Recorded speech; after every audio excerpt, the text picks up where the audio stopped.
Hello friends, I am Dr. Prashant Panchlothia. In Vet for Your Pet series, today I want to bring a very important topic to you. It's about tick fever. Tick fever is a fever which comes due to the ectoparasites found on your dog's body, which are known as ticks. Similarly, there are fleas, lice, mites. Same way, there are ticks. Now, these ticks sometimes they carry disease organisms, and when they suck blood, at that time they give these disease causing organisms to the host, which is a dog in our case. How many type of ticks are there? Many types. One is American dog tick, then there is one Rocky Mountain wood tick, brown dog tick, or deer tick, which we also call blood lick tick. Now, apart from this, there are few other ticks. Now, what do these do? These ticks, they transmit organisms which cause diseases like rickettsia, canine ehrlichiosis, canine babesiosis, canine anaplasmosis, Lyme disease, which is very common and you might have heard of, Rocky Mountain spotted fever, canine hepatozoonosis, and Bartonellosis. All these diseases are classified under tick-borne disease or tick fever. Now, when we talk of fever, you naturally come to know that predisposing factor or first symptom which might see is fever. It's necessary to know that normal dog temperature is beyond 101 degrees Fahrenheit to 102.5 degrees Fahrenheit. So when your pet has a fever of 103 or 104 degrees Fahrenheit, at that time it is classified as fever or high fever. Tick fever is characterized by very high fever for initially 2 or 3 days. You might find that after 3 days or 4 days, this fever has suddenly subsided. Between 5th to 9th day, you may find that the fever is not there. It is because in case of tick fever, RBCs, they go down. And there is a very acute reduction of hemoglobin. So because of that, you find that 5th to 9th day, and then after that again the fever reappears. So initially when the fever goes down, don't be very happy. It might be a telltale sign, because when the fever suddenly goes down in this way, you will find that the whole body has become pale, and you can notice it in gums. The gums become very pale. Actually, what happens is even the platelets, they go down. It is known as thrombocytopenia. Also, because of the anemia, because of the reduction in RBCs, you find that the body becomes very pale. Now, apart from temperature and paleness of the body, you find many other symptoms. Particularly, you see that the eyes become very red, very typically like noticeably red. Why? Because of the accumulation of blood in it. Second, they become very lethargic and they become lazy. They don't want to move much. They want to just lie down at one place. So that is a very typical sign of tick fever. Apart from that, most important thing which you have to notice or which you might come across is there might be epistaxis, nose bleeding, or there might be patches on the body because of internal bleeding, or there might be small blisters because of internal hemorrhages.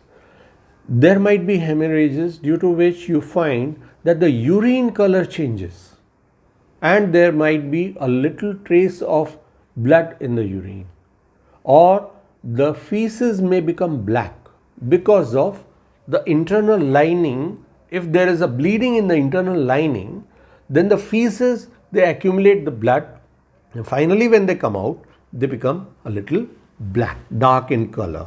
So black feces or urine color change, or there might be nosebleed, or there might be patches on the body. These all show that there might be some sort of bleeding, internal, and which you might be able to notice outside. Sometimes there might be skin lesions also. Initially there might be a patch and then it becomes a lesion and an open wound. You may find vomiting, diarrhea, or even shivering. Not in all cases, but in few cases you may find that. Very typically there might be pain in the legs. There might be stiffness in the legs. There might be inflammation of joints, and you find that the joint becomes swollen, and there might be lameness, and there might be so pronounced lameness that the animal is very hesitant to move, or it is very painful for the animal to move. Apart from that, you will find that there might be a little of coughing, and due to the coughing there might be difficulty in even breathing. So when you find similar symptoms or these symptoms, you immediately consult your veterinary doctor, and initial blood test will reveal if there is decrease in platelets, that is thrombocytopenia, or there might be anemia, reduction in RBCs. So that will be an initial finding which might result into the diagnosis that okay, this might be tick fever. Associated with the symptoms, your veterinary doctor may go ahead with the treatment, and result to the treatment will ensure that okay, this is what we suspected. Then there is polymerase chain reaction, PCR test also, but it is comparatively expensive, like more than $80 in America. Along with that, all the other charges are naturally there. So if your veterinarian is able to confirm without this test, then it's fine. But if he has to confirm, please let him go ahead and confirm. There is a slide test also. Now slide test will give you an idea that which particular organism is there. As I said that there are many organisms, and slide test may find out whether it is Babesia or Anaplasmosis or Rickettsia. But again, the slide test is not so dependable, because the portion of blood which we took for slide, very small portion, it may have those organisms or may not have those organisms at that point in which the blood smear has been taken. So it's not very dependable, but yes, if required, it may be a definitive diagnosis. Now we come to treatment. Generally, I don't discuss treatment, but here I feel like discussing treatment because it's an integral part, and you may be advised by a veterinary doctor, but if the veterinary doctor is far enough and if you are able to contact only through phone, then maybe a little hint about the treatment may help you. First of all, let me make it clear that after diagnosis, it may take 1 or 2 weeks, or it may take 6 to 8 weeks also for all the symptoms to come in control, for whole tick fever to come in control. Tick fever is sometimes fatal, not all the times, but sometimes it may be fatal. So you have to keep your heart ready for that. We start with anti-protozoal or antimicrobial treatment.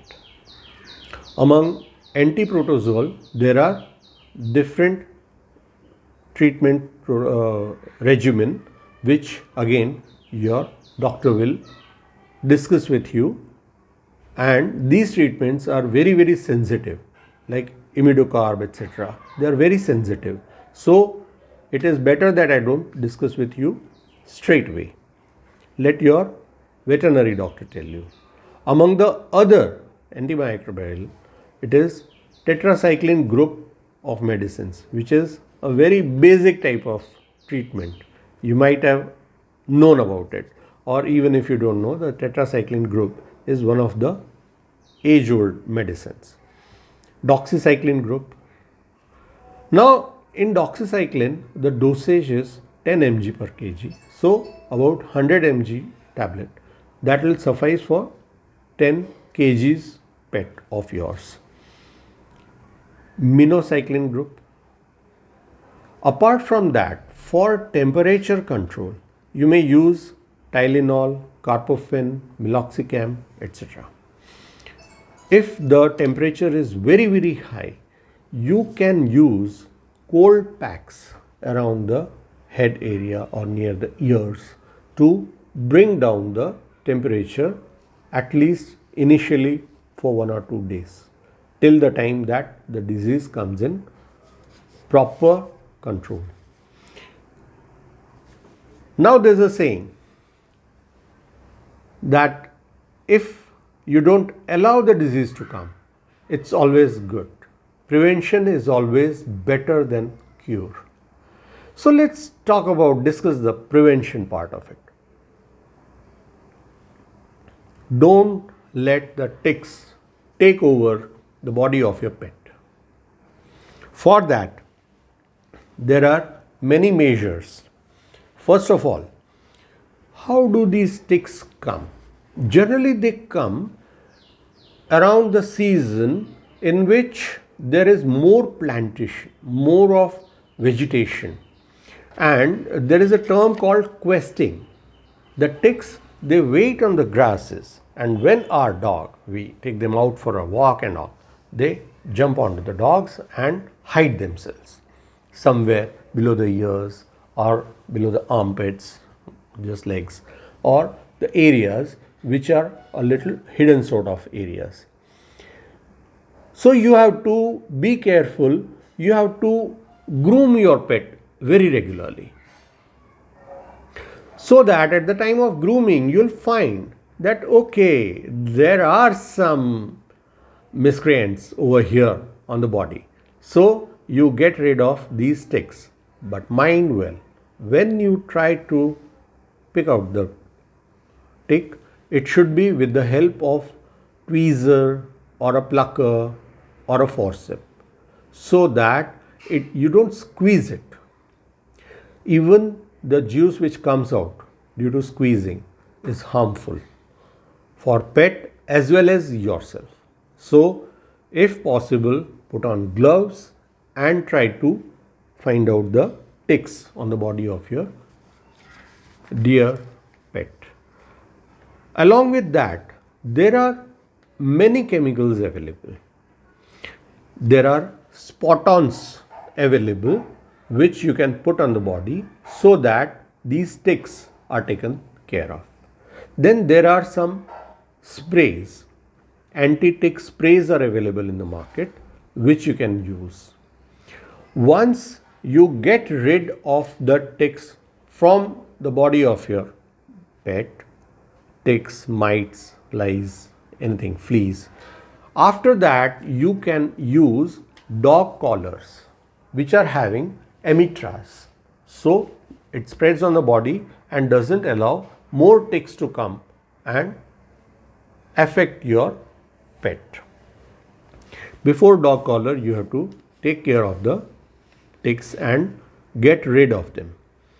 Apart from that, there are shampoos available and anti-tick treatments are there. Anti-tick bath, etc. are available at different places. For these you can go every week or 2 weeks. And one thing important is that in one go or just with the magic wand, you will not be able to take care of the ticks. So you have to be patient and you have to repeatedly get such treatments done which is against your ticks, and you have to make your pet clean. There are shampoos, there are sprays, there are powders, and there are injectables as well as oral medication which get rid of the ticks. But so far as injectables are concerned, it's again very important that your veterinarian should advise you for that, and then only you go for it, because they are very strong, and as you know that every chemical has some sort of side effects. So you have to be very careful. If you have any problem and if you want to contact me, you can contact me directly or through WhatsApp. I give you my number. It is +91 799 077 4805. I stay in India, Gujarat. I again repeat my number, +91 799 077 4805. And before I go, I request you that if you like this video, you can share it with others, because this problem, this disease, as well as few others, if we discuss these diseases, you can better take care of your pet. And if you like it, along with sharing, you can even subscribe, so that whenever I make other videos and they are useful to you, they can reach you very, very easily. Thank you guys. Bye bye.